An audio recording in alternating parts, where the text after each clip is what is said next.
All right, good evening, everybody. It is Steve with Real Progressives. We're going to talk tonight about something that I think has been on everyone's mind, at least at some level, and that is the idea of redbaiting, Redscare, and why it is so God-blessed impossible to make the kind of changes that we want in the United States today. I mean, the boogeyman's been unleashed fricking since the First World War. It has been nonstop, going through McCarthy, and then now even into modern Trumpism, the Reagan era, the Cold War. We have been quote-unquote fighting communism our entire existence. And they laced this fear porn with outrageous amounts of propaganda. And it didn't just start with the fear of the Russians. They imploded every person's mind into mush when they finally decided they were going to do all the nuclear war scare porn. Hey, tuck and roll, duck and dive, I mean, you can almost see Rip Torn and Dodgeball going dip, dodge, I mean, these guys are literally masters at fucking the mind. And so for years, the United States, while it was fighting communism on the battlefield, was also equally polluting the minds of an entire generation full of propaganda that Leni Riefenstahl would blush at. So what I've done is I decided that I was going to pick a couple common use, fair use videos to include in this to kind of help make the case for what's going on. And then we're going to talk about the unwillingness of the vote blue sycophant to change. And we're going to also talk about the conservatives and the fear-based mindset that they have that goes into this whole thing. Because honestly, my friends, if we don't fix this, there's no getting to the end game, because the end game will get us, and that will be extinction. So let's go ahead and start with this wonderful TED Talk. It's short. It's on McCarthyism. Enjoy. Be right back.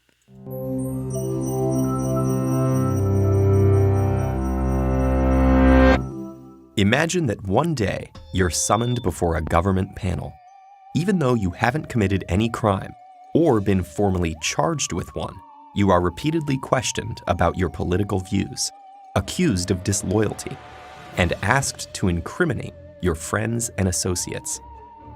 If you don't cooperate, you risk jail or losing your job. This is exactly what happened in the United States in the 1950s, as part of a campaign to expose suspected communists. Named after its most notorious practitioner, the phenomenon known as McCarthyism destroyed thousands of lives and careers. For over a decade, American political leaders trampled democratic freedoms in the name of protecting them. During the 1930s and 1940s, there had been an active but small communist party in the United States. Its record was mixed. While it played crucial roles in wider progressive struggles for labor and civil rights, it also supported the Soviet Union. From the start, the American Communist Party faced attacks from conservatives and business leaders, as well as from liberals who criticized its ties to the oppressive Soviet regime. During World War II, when the USA and USSR were allied against Hitler, some American communists actually spied for the Russians. When the Cold War escalated and this espionage became known, domestic communism came to be seen as a threat to national security. But the attempt to eliminate that threat soon turned into the longest-lasting and most widespread episode of political repression in American history. Spurred on by a network of bureaucrats, politicians, journalists, and businessmen, the campaign wildly exaggerated the danger of communist subversion. The people behind it harassed anyone suspected of holding left-of-center political views or associating with those who did. If you hung modern art on your walls, had a multiracial social circle, or signed petitions against nuclear weapons, you might just have been a communist.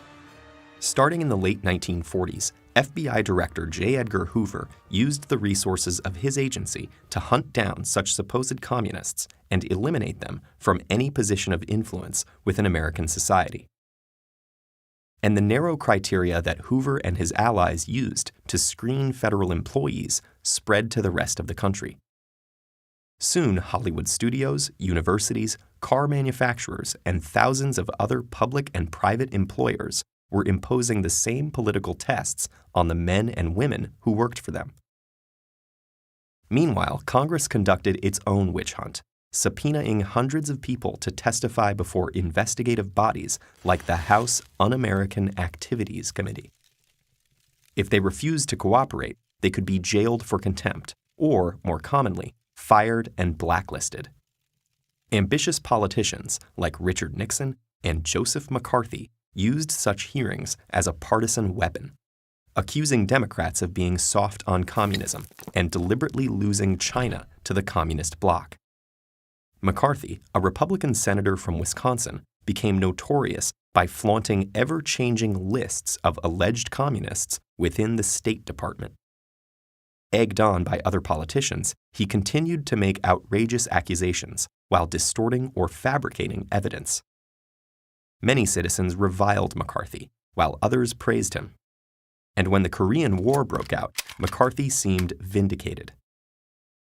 Once he became chair of the Senate's Permanent Subcommittee on Investigations in 1953, McCarthy's recklessness increased. It was his investigation of the Army that finally turned public opinion against him and diminished his power. McCarthy's colleagues in the Senate censured him, and he died less than 3 years later, probably from alcoholism. McCarthyism ended as well. It had ruined hundreds, if not thousands, of lives and drastically narrowed the American political spectrum. Its damage to democratic institutions would be long-lasting. In all likelihood, there were both Democrats and Republicans who knew that the anti-communist purges were deeply unjust, but feared that directly opposing them would hurt their careers. Even the Supreme Court failed to stop the witch hunt, condoning serious violations of constitutional rights in the name of national security. Was domestic communism an actual threat to the American government? Perhaps, though a small one. But the reaction to it was so extreme that it caused far more damage than the threat itself. And if new demagogues appeared in uncertain times to attack unpopular minorities in the name of patriotism, could it all happen again?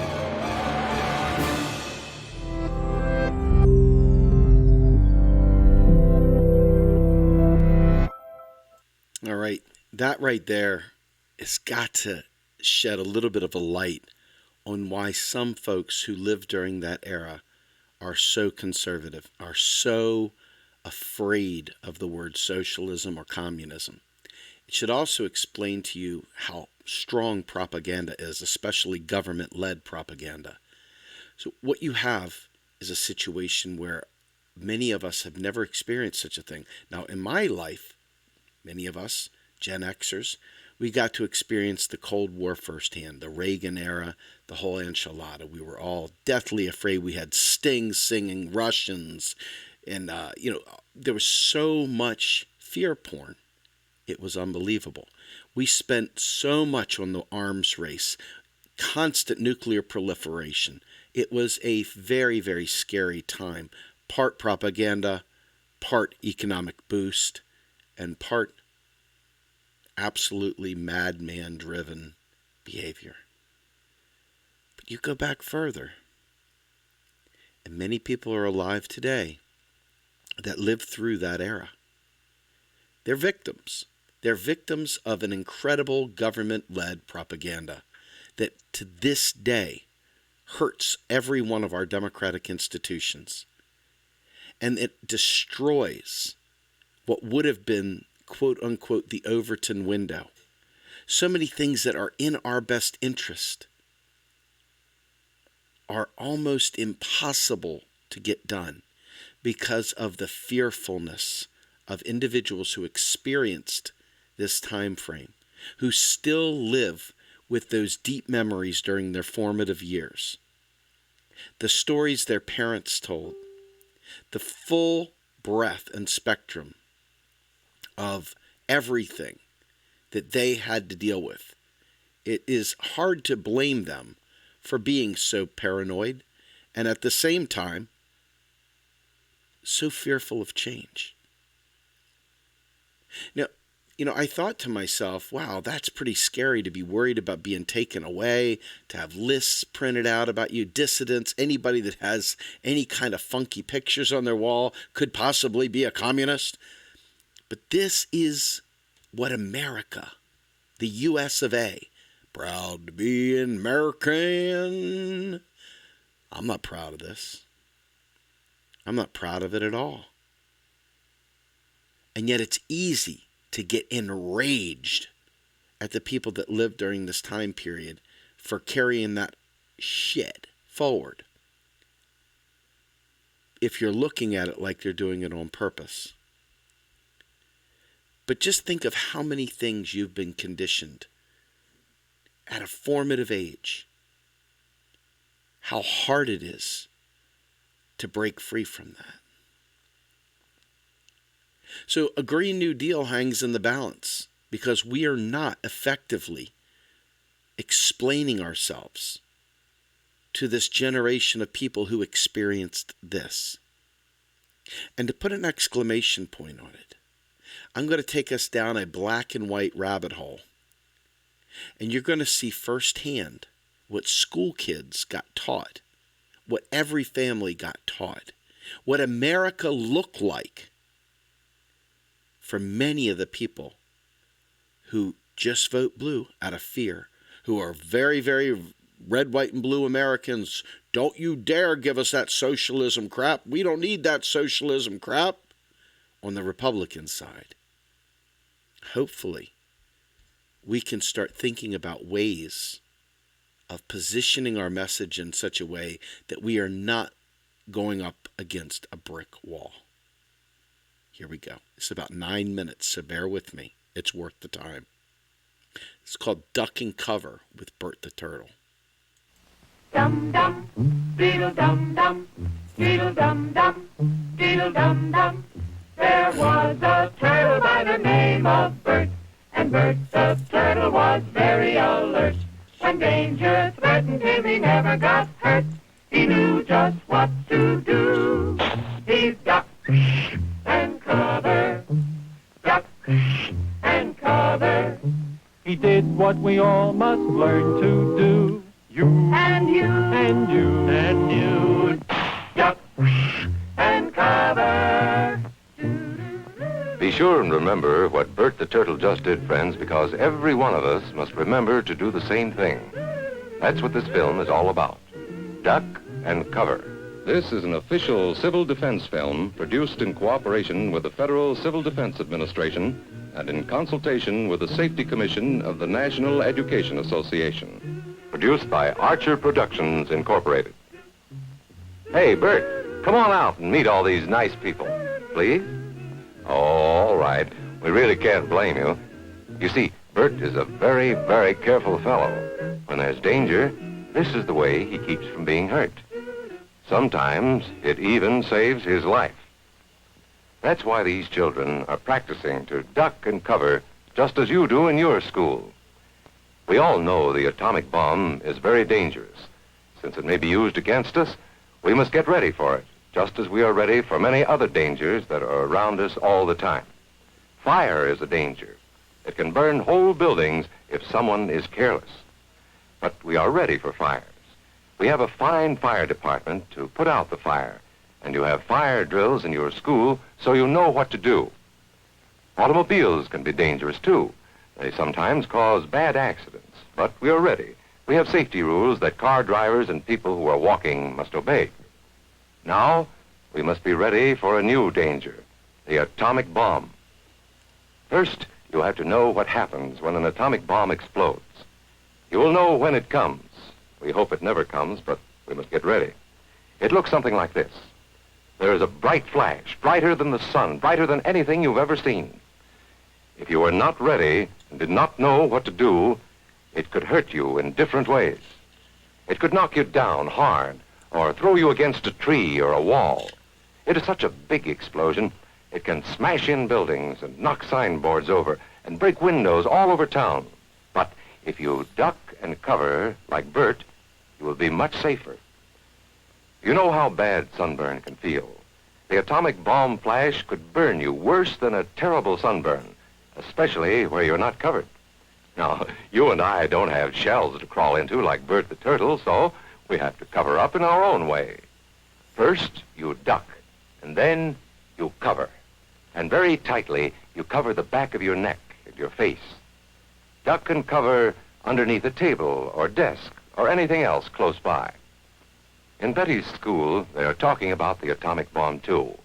Betty is asking her teacher, how can we tell when the atomic bomb may explode? And her teacher is explaining that there are two kinds of attack, with warning and without any warning. We think that most of the time we will be warned before the bomb explodes, so there will be time for us to get into our homes, schools, or some other safe place.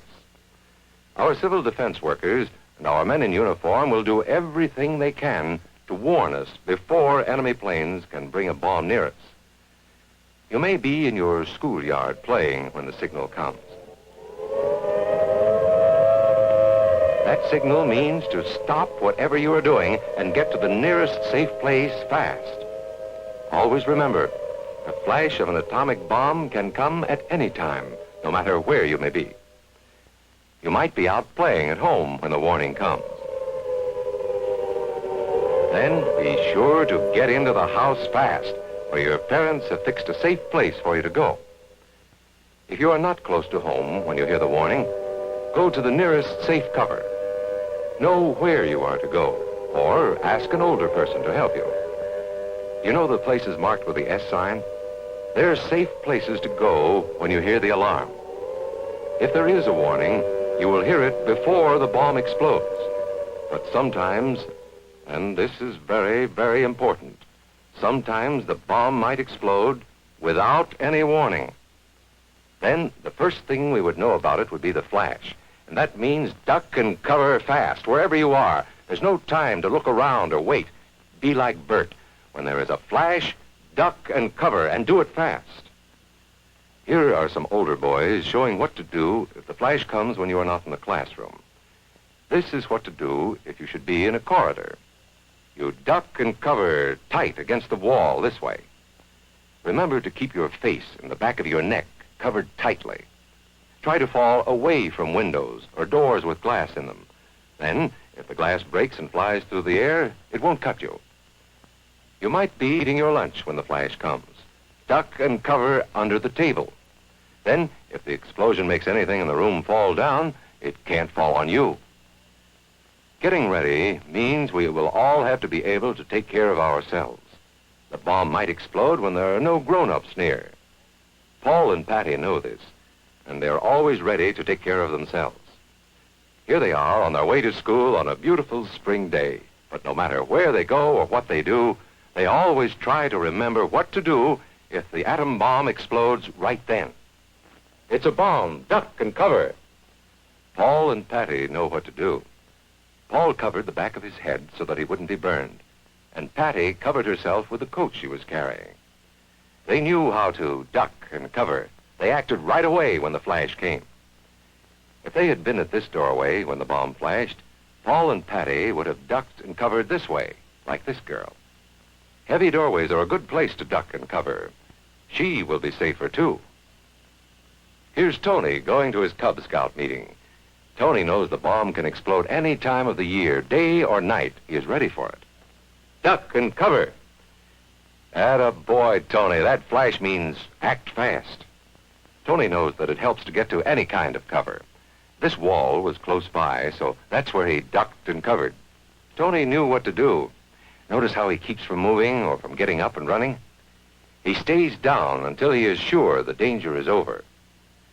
The man helping Tony is a civil defense worker. His job is to help protect us when there is danger of the atomic bomb. We must obey the civil defense worker. We must know how to duck and cover in the school bus or in any other bus or streetcar. Duck and cover. Don't wait. Duck away from the windows fast. The glass may break and fly through the air and cut you. Sundays, holidays, vacation time, we must be ready every day, all the time, to do the right thing if the atomic bomb explodes. Duck and cover. This family knows what to do, just as your own family should. They know that even a thin cloth helps protect them. Even a newspaper can save you from a bad burn. But the most important thing of all is to duck and cover yourself, especially where your clothes do not cover you. No matter where we live, in the city or the country, we must be ready all the time for the atomic bomb. Duck and cover. That's the first thing to do, duck and cover. The next important thing to do after that is to stay covered until the danger is over. Yes, we must all get ready now so we know how to save ourselves if the atomic bomb ever explodes near us. If you do not know just what to do, ask your teacher when this film is over. Discuss what you could do in different places if a bomb explodes. Older people will help us as they always do, but there might not be any grown-ups around when the bomb explodes. Then, you're on your own. Remember what to do, friends. Now tell me right out loud. What are you supposed to do when you see the flash? Duck and cover. Duck and cover. Duck. Folks, can you imagine growing up with that fear? I mean, think about how your kids are today when they just see something scary on television. Imagine growing up thinking the communists are coming, they're going to drop an atom bomb on you, that you need to always be ready to duck and cover. Your school bus, you got to be ready to duck and cover. Your classroom, you got to be ready to duck and cover. You think these people developed a little bit of a fear and a hatred for what they perceive is these communists coming for our freedoms and coming for us, ready to blow us up? I'm telling you, sometimes we get a little myopic. Sometimes we think that our era, our generation, is the only thing that matters.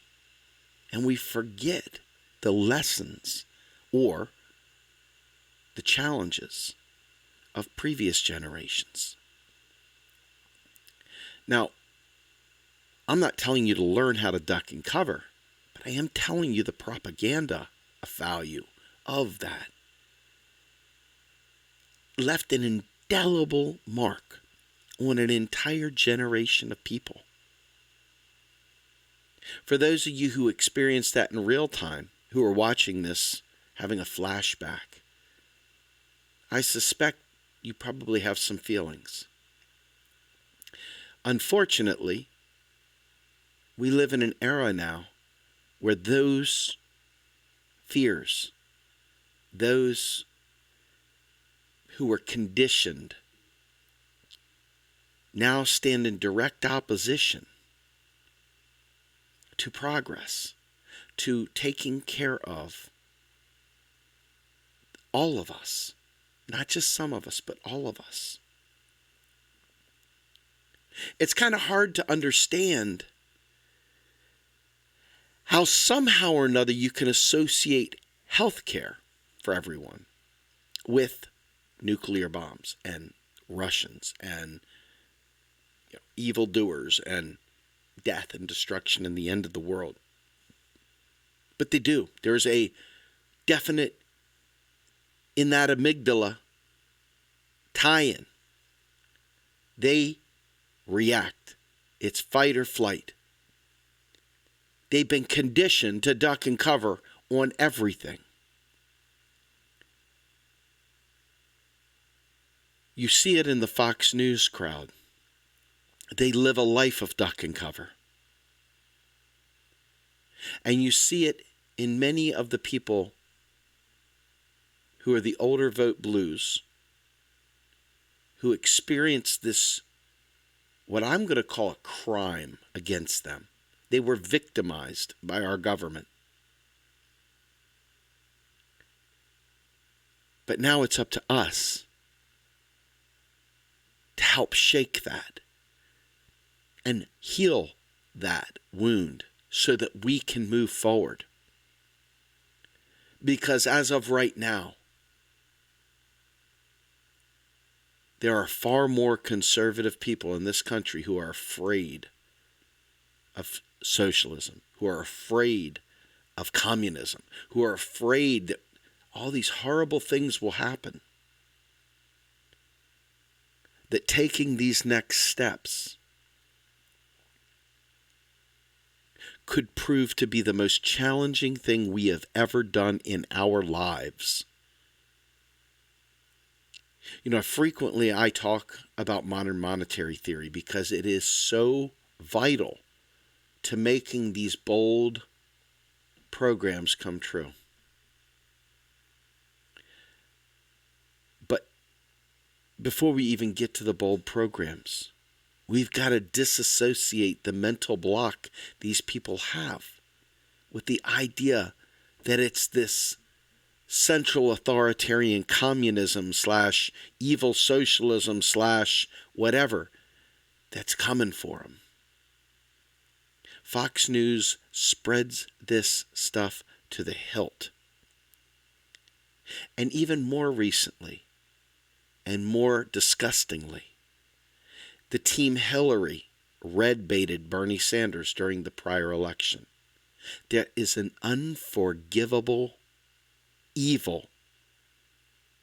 That is akin to the Willie Horton stuff that Bush used. They played upon an entire generation's programming and fear because propaganda is one hell of a drug. And Hillary used that crap. I want you to know, Democrats red-baited Bernie Sanders. For the young people that didn't experience all that stuff, they don't have any reference, so it's kind of hard for them to be hit by it.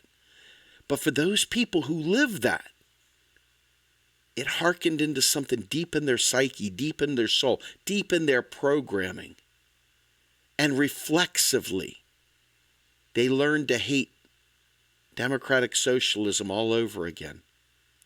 And all these programs and all these things that help the people were seen as tools of the communists, tools of these evildoers, the people that we have to protect ourselves from.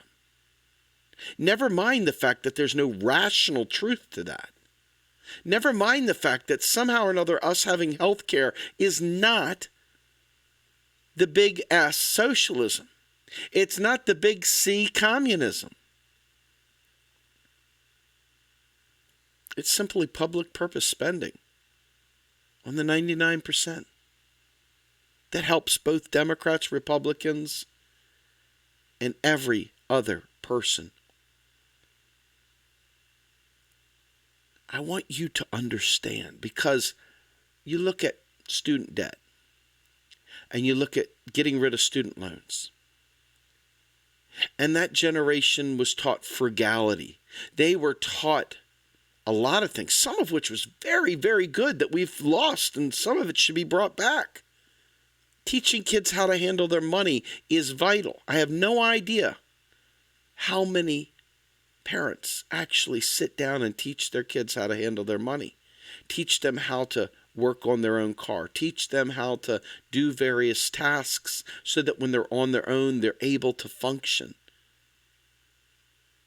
But many don't get that now because we're leading very rushed, harried lives.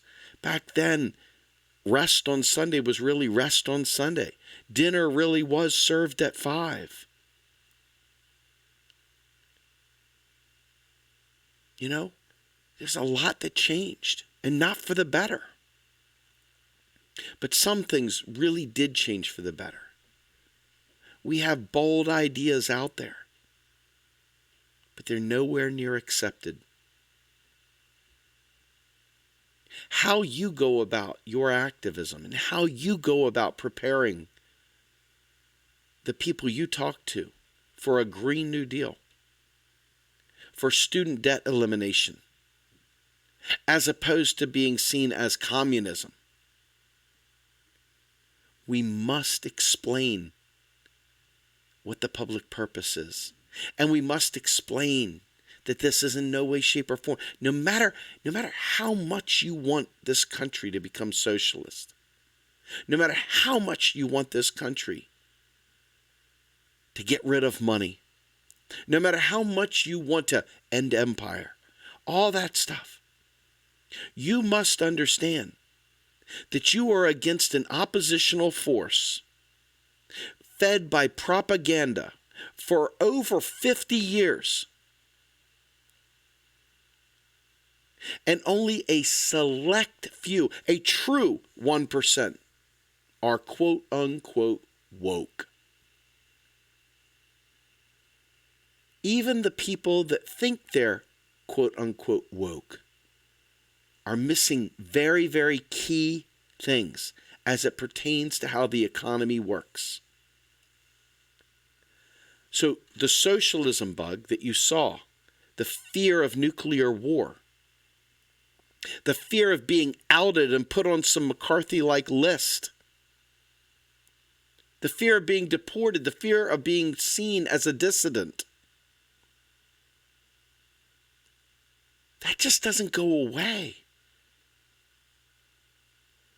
You don't just suddenly turn off that Pavlovian thing. It's there, deep within the psyche. And so the idea of kids not strapping down $120,000 worth of student debt seems like a foreign thing to them because they only had $1,200 worth of debt. Because back in the day, college was even free for many.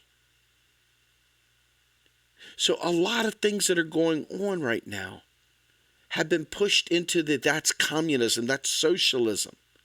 We don't need that. We need to work for our money. We need to earn that. We need to pay for school because, after all, I did it when I was a boy. And the temptation is to get angry and rage at an entire generation for thinking conservatively like that. I don't care if you climbed 30 flights of stairs and carried ice up. I don't care if you walked to school for 10 miles in bare feet. We can do better. But it's important to understand where those beliefs came from.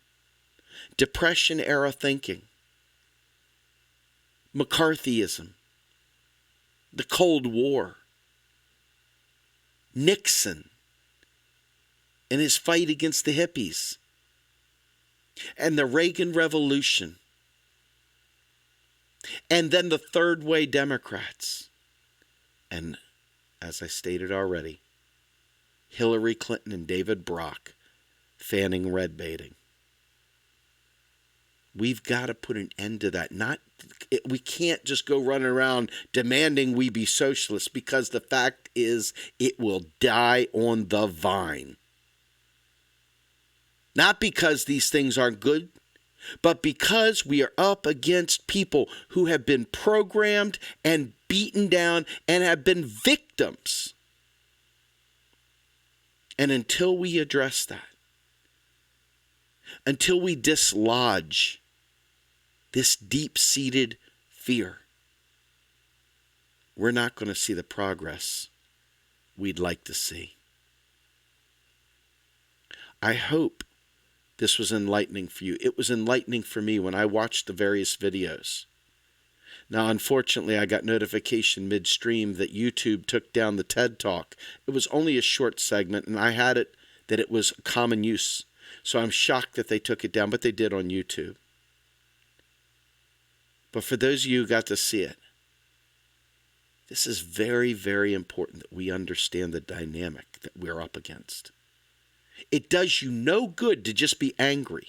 You have got to put on your sales skills and become an evangelist for getting out of this socialist fear porn, this fear. And you know what? There are people out there who are making socialism look really, really bad by being assholes and not realizing the entrenched mindset that many people have.